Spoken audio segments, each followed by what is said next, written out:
Hello, you're listening to Chapter 2 of Smoke Between Worlds. Don't forget to like and subscribe if you enjoy my stories. Now, let me transport you to the setting. This chapter begins after Selah has already traveled back in time, all the way back to 1995. But now, we're flashing forward to 2025, where older Minjae, her manager from her job where she was fired from, has suddenly appeared. As we enter, it's evening now, her apartment. The boxes were half packed. A suitcase leaned against the wall. Her laptop sat open on the table, the screen black. When the knock came, Selah almost ignored it. But then she heard his voice. "It's me, Selah. Minjae." She opened the door. Minjae stood there, an older man with silver hair and svelte frame. The light from the hallway bronzed his skin, his expression calm but careful. The look of someone who learned to enter someone's grief without making it worse. "Selah, you didn't have to come. I was nearby," he said. "I heard what happened." He stepped inside, pausing at the sight of the boxes. "You're leaving?" "Selah, I don't know yet. Maybe I should." He nodded once quietly. The kind of nod that people use when they want to disagree but won't. "Hanrei can be difficult," he said. "She has her reasons, even when they don't make sense. But this doesn't have to be your answer." She folded her arms, looking down. "I appreciate that. But you know I can't stay here without work," she said. He looked at her, not pitying, but just thoughtful. "You've done good work, Selah," he said. "I'll see what I can do. Maybe the university has an opening. It's not much, but it's a start." "You don't have to fix this," she said. "Maybe not, but I can help." He looked around, just smiled, just enough to change the air between them. Then after a moment, "Don't pack everything," he said. "Sometimes things turn around faster than you think." He turned toward the door, his tone still gentle. "I'll call you tomorrow." "Selah, all right, thank you. 감사합니다." He gave a short nod and left. The door clicked softly shut. For a moment she stood still, listening to the quiet. Then she exhaled, picked up the mug from the table, and sank into the chair by the window. Outside, the city lights flickered, ordinary, distant, and somehow comforting. Morning came cold and colorless. Selah stood outside Hanrei's shop, clutching the small folded map the woman had given her. The paper was soft at the edges, drawn in uneven ink, streets that bit like veins. "Start with what you can remember," Hanrei said. Selah nodded and stepped into the fog. Her coat disappeared beyond the corner, her footsteps fading toward the waking city. Hanrei stayed outside the doorway for a while, eyes following where the girl had gone. Then she turned back inside, whispering to the air. Now, the threads had begun to move. Inside, she gathered her satchel, empty jars, and a strip of cloth to tie her hair back. The scent of sage and rain filled the room as she began to prepare her tonics for clarity, powders for concealment, herbs for steadying the heart. Her hands moved quickly, but her face remained calm. Something told her that she would not return before nightfall. Across the city, Minjae hadn't slept. He sat on the edge of his bed, the small ID card turning over and over in his fingers. The same face, the same name, but the date, impossible. He tried to dismiss it, forged, fake, some foreign trick. But logic kept collapsing under the weight of what he had seen. Her strange questions, the unfamiliar accent, the way she looked at things, like someone seeing the world for the first time. He rubbed his eyes, ran his hand through his hair, and stood. The sun was pale against the window, but the pool in his chest was clear. He needed answers. He dressed, threw on his jacket, slipped the ID into his pocket, and stepped outside. Meanwhile, Selah remembered a street name, half forgotten from her mother's stories, a green gate, a row of persimmon trees, a bus stop that was surrounded by lavender flowers. She followed the map until the rooftops changed color, until the smell of incense and herbs faded into laundry soap and diesel. People turned and looked back at her as she passed. She smiled, bowed slightly, asking in halting Korean, "Excuse me, Chogyo, I'm looking for a family. Family Mitchell, Rosalie Mitchell, and Thomas Mitchell. Arayo, do you know them?" Most people shook their heads politely and kept walking. An older woman finally stopped, wiping her hands on her apron, eyes narrowing as she tried to understand. Selah repeated the names, pointed to the small photo that she kept in her pocket. The woman's expression changed. Pity, surprise, then quiet sorrow. She spoke quickly, words tumbling out of her mouth in rhythm. Selah couldn't follow. The woman's voice softened. She touched Selah's shoulder. Selah nodded weakly. Though her ears was ringing, she thanked her, she bowed, and she walked away unsteady. The sound of traffic blurred. The city tilted slightly around her. Meanwhile, back at Hanrei's shop, the bell above the door gave a soft chime. Hanrei didn't look up. She was already pouring tea. "You came sooner than I thought," she said. Minjae stopped in the doorway, his hand still on the knob. His expression was tight, guarded. "What did you put in my pocket?" Hanrei smiled faintly, setting down the teapot. "Nothing that wasn't already yours," she said. He frowned, crossed the room, but not sitting yet. "That's not an answer," he said. "Well, it's the only one that fits." She gestured to the chair. The tea steamed between them both. When he didn't move, she sighed softly. "I knew your mother." That made him stop. His voice dropped, wary. "My mother's been dead for years," he said. Hanrei nodded slowly. "Yes, but love doesn't end with breath. She misses you. She loves you still." Minjae's jaw clenched. "You don't know her," he said. "I know the boy she raised, the one who built castles out of sand and stories, the one who played with a white dog that never left his side, the boy who said he would marry a princess someday."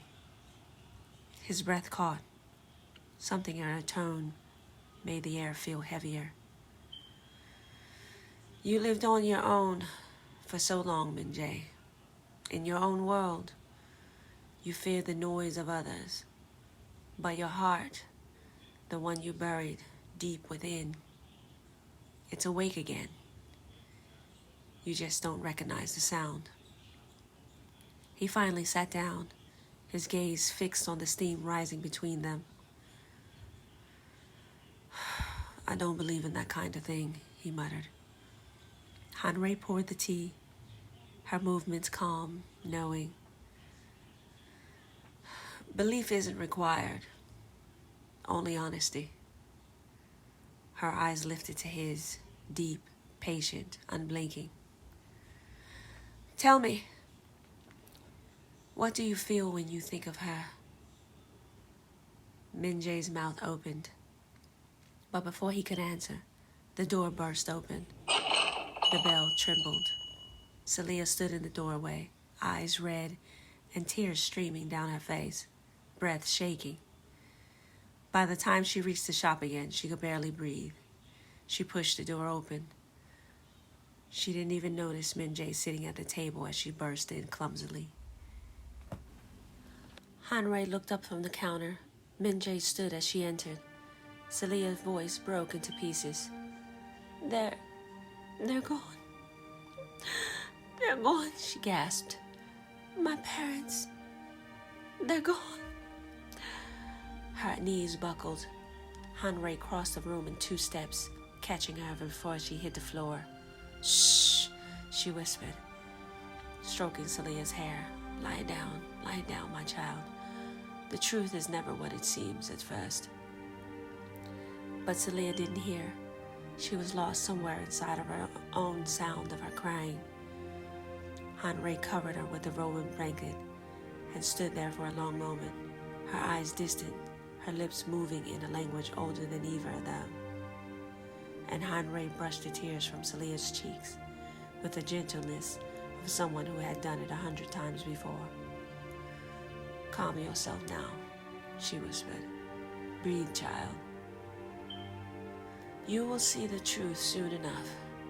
Nothing stays hidden forever. Selia's body trembled, and beneath the blanket, her breath became short, sharp pulls, like she was drowning in the air instead of water. Hanrei glanced at Minjae. He stood near the table, motionless, his hands clenched at his sides, his face pale and tight, his eyes dark with something unspoken. Stay with her, Hanrei said softly, her voice carrying quietly. I'll make tea that will calm her. Minjae swallowed, nodding once. As Hanrei disappeared into the back room, the silence between them thickened. The sound of the kettle was faint in the distance.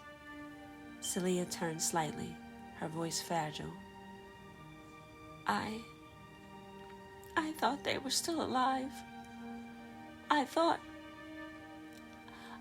that if I found them...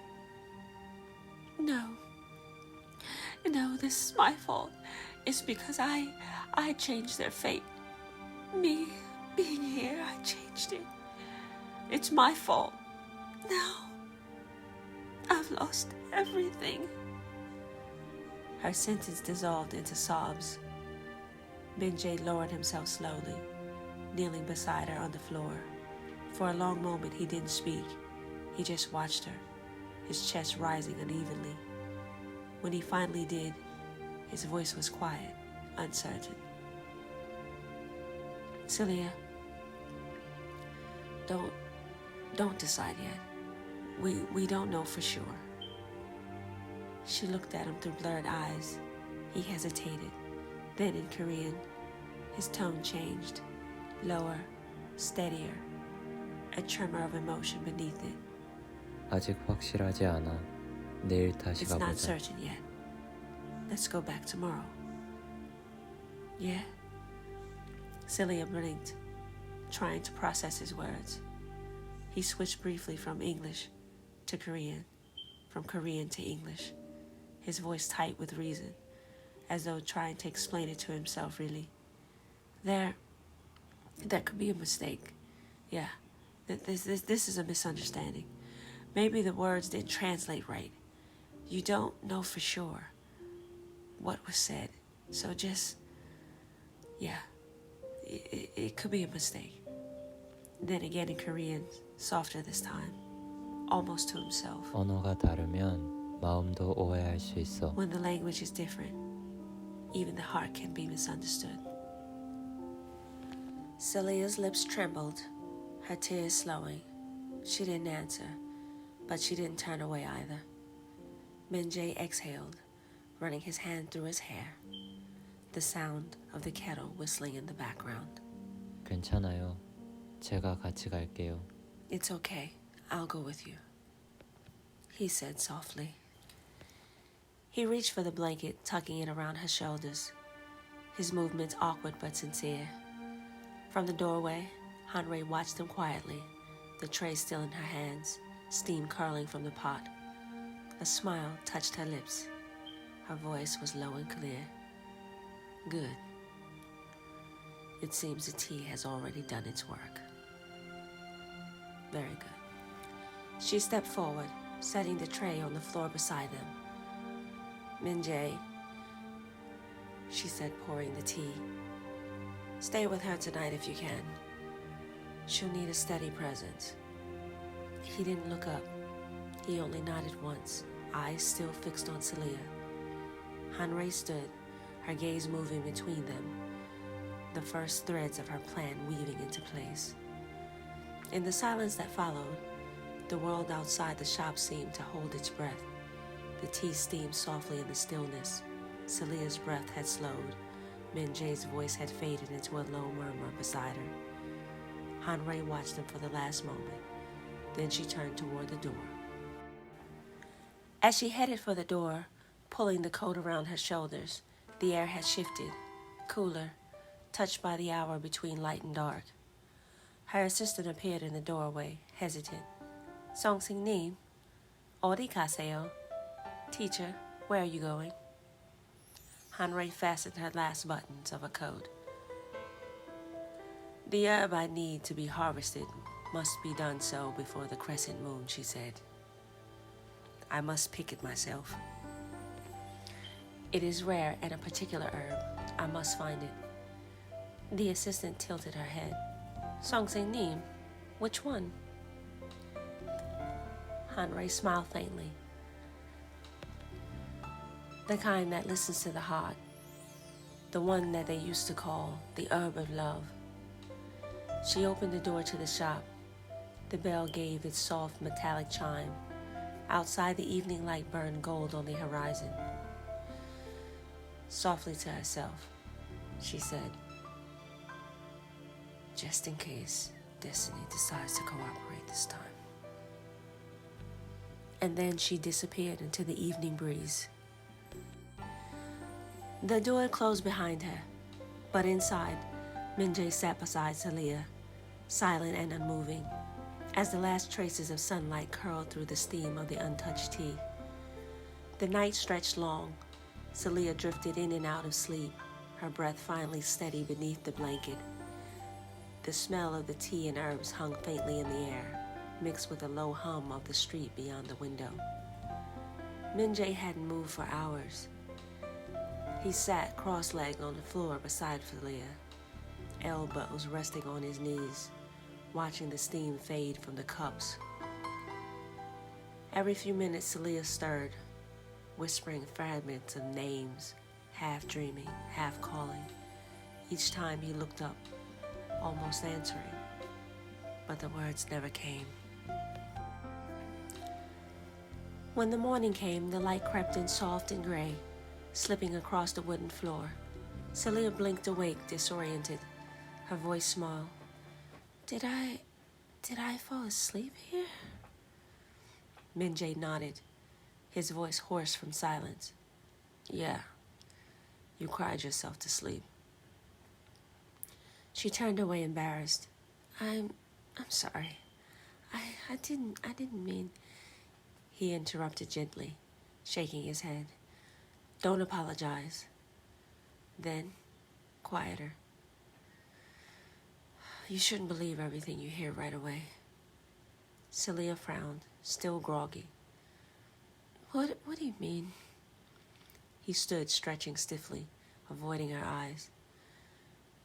"Yesterday, you didn't understand them completely, did you? The language?" She hesitated, nodding. I tried, but I don't know, maybe I..." "Let me go," he said. "I'll talk to them myself." Selah sat up quickly, the blanket falling from her shoulders. No, don't. You don't have to." "It's okay. I just need to make sure. That's all." She watched him uncertain, her heart caught between relief and fear. He picked up his jacket and hesitated, the practical tones seeping through, hiding his feelings under his logic. "I'll ask around. Maybe it's just some misunderstanding. Maybe they were talking about something else. Yeah, maybe it was just a misunderstanding." Selah's eyes followed him to the door, her voice barely above a whisper now. "Minjae, 고마워요." He paused, hand on the frame, then glanced back once. Don't thank me yet. He turned. Then she called after him. Wait, please let me go with you. He nodded. She grabbed her coat, and off they went together. The door closed gently behind them, leaving the hum of the morning, the sound of two hearts learning to listen across worlds. The streets were quieter now, washed pale by early light. Selah kept close behind Minjae, clutching the folded map in both hands. He walked with purpose, not fast, but steady, his expression unreadable.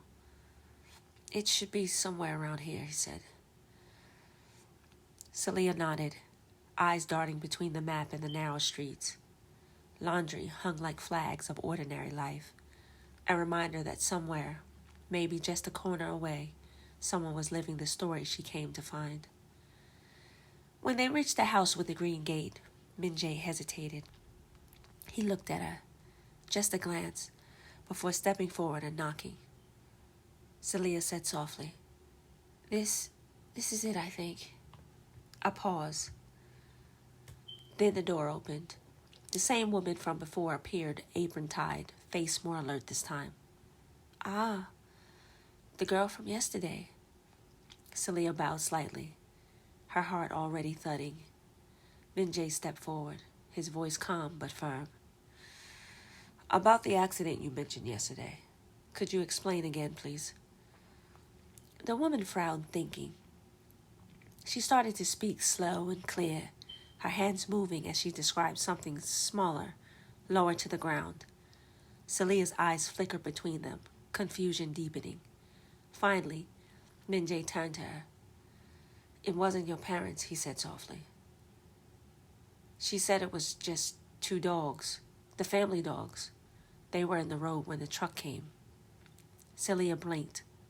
Dogs? She said everyone was upset, that they loved them. But your parents, he stopped himself, realizing the words that followed would sound impossible.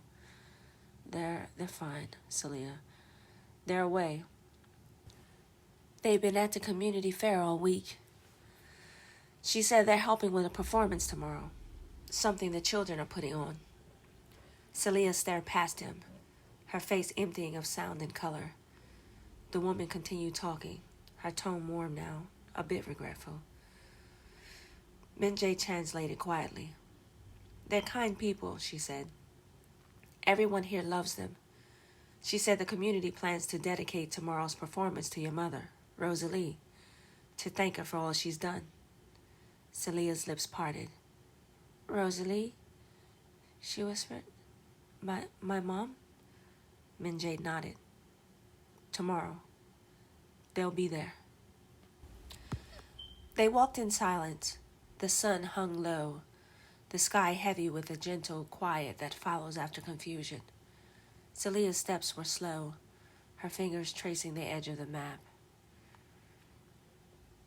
Thank you, she said finally, her voice small, for coming with me. Thank you. Minjae shook his head. You shouldn't thank me till it's over, he said.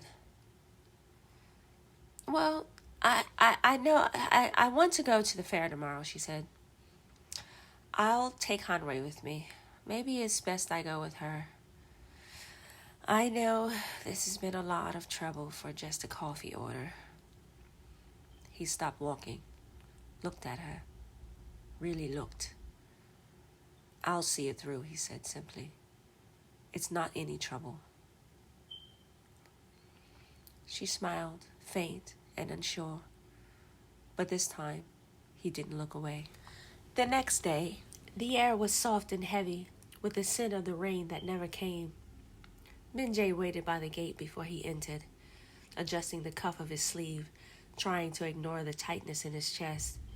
He'd come here with a purpose, to help her find the truth, not to feel this.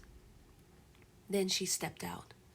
Selah's green dress caught the light of quiet waves, brushing against her knees as she walked. Her hair, loose but tamed, framed a face that looked both fragile and strong. Lighter now, but shadowed by the weight of what they learned. For a moment, he forgot the reason they were going. The anxious ache that he carried eased, replaced by something unspoken, a warmth that felt almost dangerous. Hanrei followed them to the door, smiling, locking the shop door as she peered through the glass. Her eyes lingered on the two of them with quiet satisfaction, as if watching a plan slide neatly into place. Minjae cleared his throat, forcing a smile. He said, glancing at her, you almost look like you belong here. Selah gave a soft laugh. Almost? Yeah, he said, teasing. You just need to learn to pretend like you're not nervous. Chega? Me? I'm not nervous, she said, but her voice betrayed her. He chuckled. Good. Then I guess I'm the only one then. That broke the tension just a little. They walked side by side, the silence between them comfortable now, but not heavy. As the road curved towards the lights in the distance, she spoke. Selah met Minjae's eyes. Okay, I lied. I am nervous. Is this too much? She asked, smoothing the fabric nervously. He shook his head. No, it suits you. A pause, then a half smile. You might even make the fair look dull, he said. That made her laugh, soft, real, easing the tension that had lingered since the morning. They started walking. The street was alive with the hum of the evening. Chatter, market bells, the faint scent of roasted chestnuts from somewhere ahead. Minjae walked beside her, close enough to feel the brush of her sleeve. For once, he wasn't sure if he was leading her towards answers or away from everything he understood. The fairground shimmered with lantern light and music. Children darted between rows of stalls, clutching paper toys and sticky sweets. The air smelled of grilled chestnuts, sesame oil, and something sweet Selah couldn't name. She slowed as she entered the square, eyes wide, taking it all in. The laughter, the colors, the swirl of sound. It's beautiful, she said. AMBW. Minjae glanced around. It's the same every year, he said. Then, softer, almost to himself. I just never noticed it like this before. They walked side by side through the crowd, weaving between food stalls and lanterns strung between bamboo poles. At one stand, a woman turned batter over a hot griddle, steam rising in ribbons. Minjae stepped forward and ordered something quickly in Korean. The woman smiled and handed him 2 small paper cups, each holding a golden pastry. He passed one to Selah. Try it, he said. She looked suspicious. What is it? Hotokieo. It's sweet and hot. She took a bite, then winced, waving at her mouth. Oh my God, it's like lava. He smiled quietly. A real laugh this time, short, unguarded. You were supposed to wait. Selah smiled through the heat. You could have warned me. When I was little, he said, still watching her. My mother used to buy me one every year at the fair. I'd eat it fast too then. She looked at him, eyes softening. Guess some things never change. Oh. Pretending not to smile. And then he moved on. The kind of easy silence that doesn't need to be filled. At another stall, an old man was carving small animals from wood. Rabbits, birds, tiny dogs. Selah stopped, watching his knife move. Then she picked up one of the figures, a little dog with the kind, round eyes, and she turned to Minjae. "For you, sir," she said. He blinked, surprised. Where, where you? Why a dog?" Selah shrugged, studying the carving. "Because I know you like dogs." The noise of the fair seemed to fade for a moment. He froze, the humor gone, replaced by quiet stillness. He hadn't told her that. He hadn't told her anything at all about himself. Not his childhood, not about the dog that had followed him everywhere, not about the day he lost it. "어떻게... how, he began. Then he stopped. Selah tilted her head slightly. "Am I wrong?" He shook his head, his voice lower. "No. You just listen too well, I guess." She smiled. "And you help too much." They stood there, close but not touching. The air between them charged and calm all at once. The music from the stage drifted toward them. Soft drum beats, the distant chatter of children rehearsing their dance. He looked at her again, wanting to ask how she knew. But before he could speak, her face lit up. "What's that?" she said, pointing toward the far end of the square. The moment broke gently, scattered into laughter and light. And whatever question had formed in his mind about her, about the strange way their lives seemed to echo, dissolved with the sound of her voice. "Come on," he said. "They're about to start." They followed the music toward the stage, their steps falling into rhythm, lantern light flickering across their faces like the pulse of something inevitable. The fair was alive with color. Lanterns swaying, laughter spilling across the open square. Children ran between booths. Music rose from the small stage where the group of girls practiced in bright handbook skirts. Selah followed beside Minjae, eyes wide with wonder and ache. Everywhere she looked, something familiar tugged at her. The food stalls, the smell of sugar and oil, the sound of a melody she half remembered from her childhood. They stopped near a crowd gathered around the stage. The announcer spoke in Korean, smiling, voice carrying over the music. Minjae leaned down, translating softly. "They're giving a dedication tonight to someone named Rosalie Mitchell." Selah froze. Her eyes darted across the stage. And there she was, her mother. Younger, radiant, laughing as she accepted the flowers from the children, bowing deeply, her name echoing through the air. Beside her, a man, her father, Thomas, younger, taller than she remembered, his arm brushing Rosalie's as they raved. Selah's breath left her body. She didn't cry right away.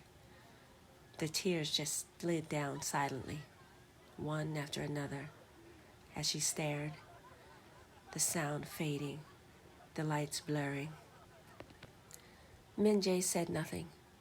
He just sat beside her, his own chest tight, watching her as she seen her past alive again.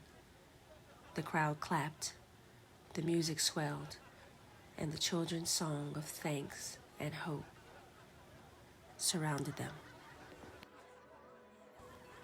When the performance ended, people began to drift away. Selah and Minjae followed slowly, lost in the crowd. The lantern light caught her face, wet, trembling. The fair had thinned into a soft murmur. Lanterns flickered low, the air warm with the scent of oil and smoke. Rosalie and Thomas stood at the far end of the street, talking with neighbors, laughter rising gently. Then Selah's voice cut through the air. "Ma?" Heads turned. Rosalie?" Rosalie froze mid-laugh. Her name hung in the air, sharp and foreign in the night. Thomas's brow furrowed. They both turned. Selah was standing under the lantern light, her face pale, eyes wide and trembling. Thomas stepped slightly forward, confusion in his voice. "I'm sorry, do we know you?" Celia's throat closed. "Dad, it's me."